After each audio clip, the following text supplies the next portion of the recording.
Então, a gente tem aí esse elemento então do recalque, que é, eu recalco aquilo que me faz mal, é uma proteção, né, frente a esses estímulos que me é insuportável, mas isso retorna. Então, tem a construção do Freud da teoria do recalque, da própria transferência, onde o Freud vai colocar em xeque, em xeque não, melhor em cena, que a melhor maneira da gente viver, para a gente tratar isso que volta e que repete, que me faz repetir, é via transferência. Saber sobre isso não modifica nada. Eu posso ser um exímio teórico da psicanálise, mas eu não consigo transpor a teoria para a minha vivência e modificar o como eu faço. Eu só consigo fazer isso na relação de transferência com o outro. É ali que eu vou repetir, e essa repetição é o que me faz lembrar o recalcado, trabalhar, ou seja, elaborar esse recalcado, e recordando, né? Então, inclusive é o próprio texto, né? Recordar, repetir e elaborar do Freud, que eu acabei de citar aqui nessa passagem. Freud, ele diz assim o seguinte, né? Ele alerta, né, que a suposição de que há processos mentais inconscientes, essa daqui, eu não sei, acho que eu deveria ter colocado, poderia, porque para você trabalhar com a psicanálise, presta atenção e anota aí, ó, a suposição de que há processos mentais ou psíquicos inconscientes, o reconhecimento da teoria da resistência ou do recalque, a consideração da sexualidade do complexo de Édipo são os principais conteúdos da psicanálise e os fundamentos da sua teoria. E quem não pudera aceitá-los não deveria considerar-se um psicanalista. Então, aceitar que a gente está em jogo inconsciente, que a gente faz recalque, que tem resistência na jogada, que a sexualidade ela é infantil, ela não começa na puberdade, ela começa na infância, que a sexualidade é as várias satisfações que nós temos, e são múltiplas, são muitas, não é só um modelozinho, nós somos muitos fluidos e variados. Isso é a dinâmica e a complexidade da própria humanidade, do ser humano. Se a gente não é capaz de entender, lidar com isso, acho que a gente tem um momento, né, que é duro, é insuportável para nós e que a gente é marcante, né, que é o complexo de Édipo. Se a gente não consegue lidar, porque assim, o pessoal ataca a psicanálise, às vezes não dá conta da psicanálise, às vezes num certo momento da vida, porque a psicanálise fala exatamente daquilo que nutre o nosso sintoma, daquilo que a gente, sabendo, prefere continuar a não saber. Não é à toa que o Lacan dizia lá no primeiro seminário que a gente é governado com 3 grandes paixões: a paixão da ignorância, a paixão do amor, do ódio e, essencialmente, da ignorância, que é a força motriz do nosso sintoma. O narcisismo, né, o Freud retoma aqui para destacar o avanço, né, que o narcisismo traz à sua teoria, especialmente da libido, em relação à teoria da libido e ao eu repressor. Ele vai comentar as mudanças, né, na técnica que vão advir a partir disso, inclusive. Deixa eu colocar.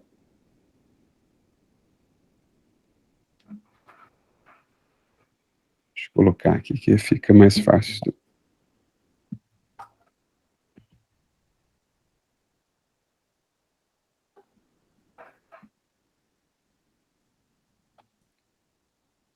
Então, ele vai comentar um pouco esses avanços, comentando as mudanças na técnica, porque aqui é, inclusive, uma certa resposta que o Freud dá ao Jung, na verdade, porque o Jung construiu uma teoria muito para trabalhar com a psicose, e o narcisismo é também uma resposta a isso, é onde inclusive ele consegue fazer avanços fundamentais, onde ele vai trabalhar, fazer essa ruptura na forma de construir o conhecimento, deixando de trabalhar muito mais do que trazer o inconsciente para a consciência, mas trabalhar e superar as resistências do paciente. Pois o Freud, nesse texto, ele fala dessa diferença também da psicanálise, da psiquiatria, distinguindo, né, que o psicanalista respeita a peculiaridade do paciente, não deve buscá-lo, moldá-lo conforme os seus, né, do médico, ideais, e se alegra ao não precisar dar conselhos, e, em vez disso, despertar a iniciativa do analisando. Então vai muito no encontro do que a Suzana dizia, né, assim, de que a finalidade, né, da psicanálise, ela não é nem dar conselhos, não é fazer pelo outro, não implica que, né, o elemento humano ele é complexo, a gente precisa sim de dar esse suporte, mas precisamos entender como é esse suporte para ele, porque o que deve se visar, no fim das contas, é dar a ele autonomia. A gente não está ali na função de dar conselho e nem de dizer o que fazer. Lacan diz assim, que alguém chega com uma demanda de análise, eu chego querendo me curar desse problema, me passa o que eu tenho que fazer.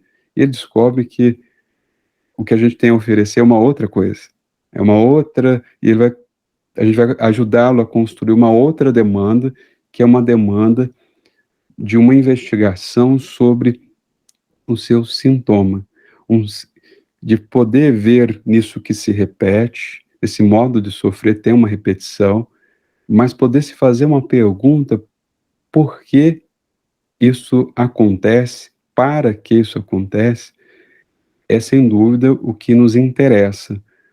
Tornar, não dar a resposta, eu dizia isso outro dia, não dar a resposta, mas na busca da resposta, transformar um problema, algo que se repete, numa questão, numa pergunta. Se a gente poderia, de um lado, ao dar a resposta, sintetizá-lo, transformar isso numa coisa simples, entre aspas, a gente transformaria de uma forma tão simples que se tornaria também codependente. Ao passo que quando a gente o convoca a fazer uma pergunta, a gente viaja junto com ele dentro dessa aventura que vale a pena ser investigado, um enigma que vale a pena ser descoberto e do qual o psicanalista se torna um, um partícipe turístico, né? Não vou dizer que é um guia turista, porque embora a gente às vezes vai fazer isso, né, ser um certo, mas não no sentido de mostrar para onde ir, mas de estar disposto a essa aventura e fazer essa aventura junto com o paciente. As descobertas dele é o que vai contar nesse processo, né? E aqui, antes da gente fechar esse primeiro tópico, a gente vai ver o Freud retomando, né, que a psicanálise ela não é um sistema filosófico, ela, mas ela parte, né, essencialmente de conceitos que são fundamentais, que devem ser bem definidos, que visam solucionar problemas encontrados na observação e constatado ou não na experiência e no tato do clínico. Ela deve ser capaz de lembrar-se de tais preceitos, são sempre incompletos e que, portanto, devem estar abertos para o ajuste e até mesmo para a própria modificação da teoria. Então, aqui a gente fez a caminhada no primeiro item que o Freud apresenta para nós. Como eu disse, ela é, por excelência, uma retomada de muita coisa, de muitas nuances, né, de uma obra que a gente tentou fazer com um certo fôlego. A Gabriela, acho que agora ela tem um fôlego porque ela chegou da rua.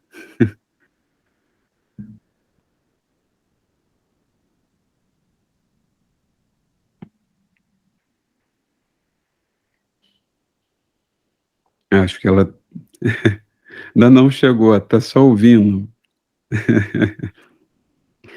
Mas bacana. Então, vocês querem comentar algo? Posso seguir?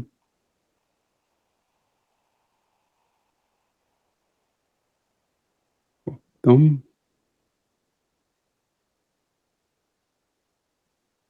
a Marielle saiu um pouquinho mais cedo. Vai sair, né? Tranquilo. Então, vamos aqui.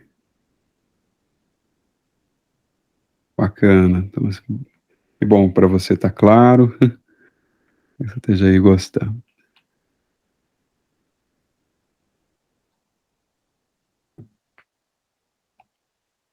Bom, então, por fim, a gente vai para esse segundo tópico, que é o que também nos interessa, que é a teoria da libido, que a gente está investigando, que é a pulsão.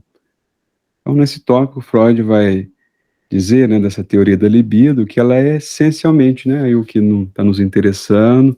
Ele vai dizer que o funcionamento psíquico ele era baseado em jogos de forças, e que a psicologia não tinha muita coisa para dizer sobre isso.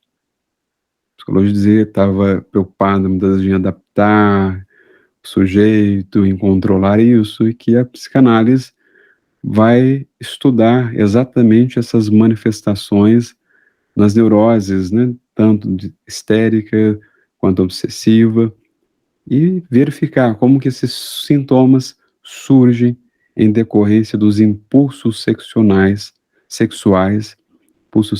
terem sido recalcados pelo eu e que vão encontrar a expressão do inconsciente. Então a gente tem, o eu faz exatamente isso, né? Tem essa função de operação, de operar um recalque daquilo que é de um lado para ele é insuportável, para o sujeito insuportável. Então isso recalca, isso dá mostras do próprio inconsciente. E Freud segue dizendo que o que é a libido, né? Que a libido era a expressão de energia do amor, no mesmo sentido que a fome era a expressão do instinto de autoconservação.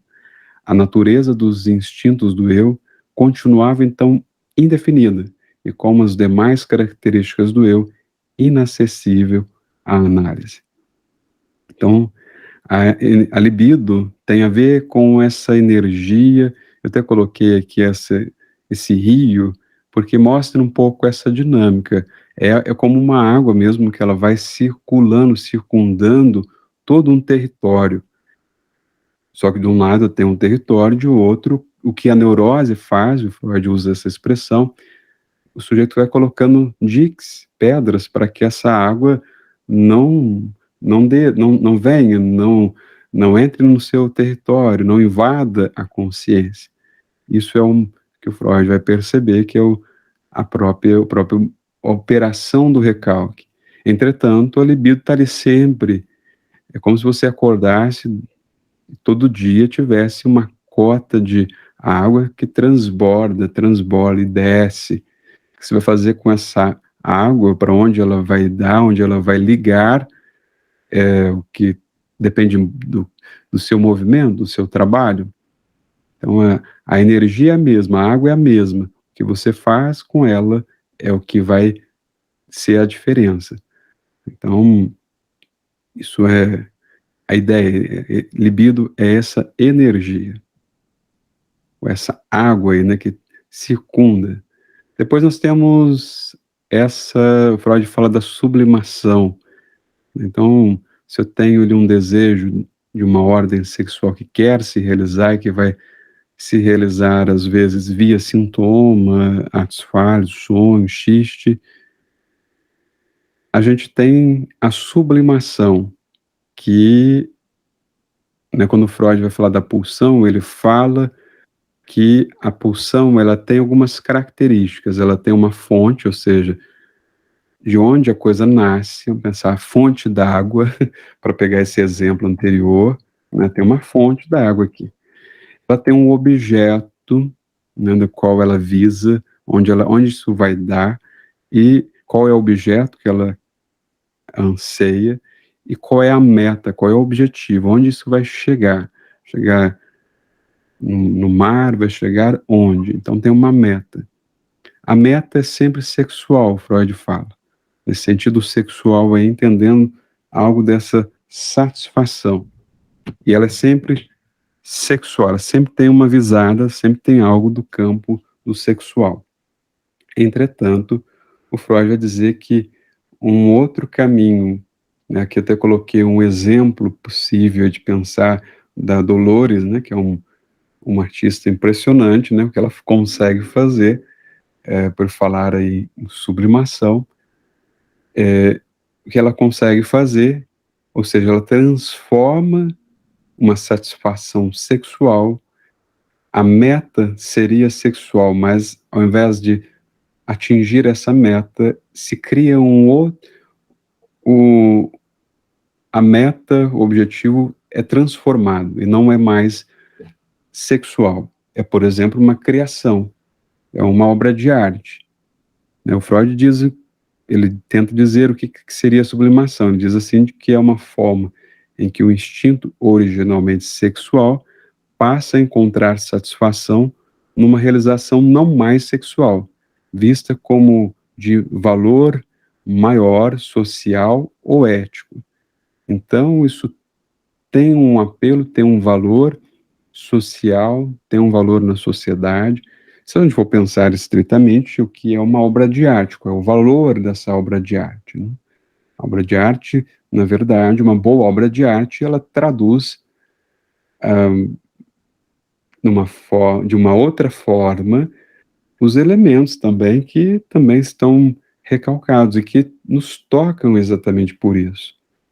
Eu fui no primeiro feriado, nós tivemos em Otim, a gente foi ver obras de artes, tinham exatamente esse efeito, né, de sublimatório e um efeito de afeto, né, assim, várias delas eu saí bastante emocionado, bastante tocado, e por quê, né? O artista consegue transpor isso que a gente nem sempre quer saber numa obra de arte. E a gente é tocado por isso. Por isso o artista, o Freud dizia, chega primeiro a esse contato aí com o inconsciente. Freud depois aí vai retomar a noção do narcisismo de novo aqui para dizer da importância desse conceito para o avanço e o reflexo na clínica das psicoses, pois será nela que vai partindo da ideia de que o eu seria conhecido por uma instância repressora e opositora, e vai ver que a libido, ao ser retirada dos objetos introduzidas no eu, era possível de dizer que a libido do objeto se transformasse em investimento do eu e vice-versa. E, portanto, que o eu deveria ser visto como um grande reservatório de libido, do qual essa é enviada para os objetos, e que está sempre disposto a acolher a libido que reflui dos objetos, sendo que o próprio eu também pode ser tomado como objeto. Da ideia da depressão, né, quando se diz assim, não tem libido, não tem vontade, de ânimo de querer outras coisas, outros objetos externos, mas esse investimento está todo concentrado no eu. Então, para sabermos qual é para onde está o adoecimento do sujeito, basta a gente perseguir essa água, essa libido, ver para onde ela está sendo investida. Ela está sendo investida nos objetos, às vezes em demasia, em detrimento do eu, por demais, tem impasses, tem problemas. Se eu estou fazendo esse investimento só, ou não estou fazendo investimento nos objetos nenhum, só no eu, tenho outro tipo de problema. Então, diga para onde acena essa libido, eu vou te dizer qual é o adoecimento em jogo. Por fim, né, vai demonstrar a própria modificação da teoria das neuroses, em que, em vez de o conflito entre os instintos sexuais e do eu, ele vai dizer que é melhor a gente falar de um conflito entre libido objetal e libido do eu, ou de que a natureza dos instintos era a mesma entre os investimentos objetais e o eu. Então,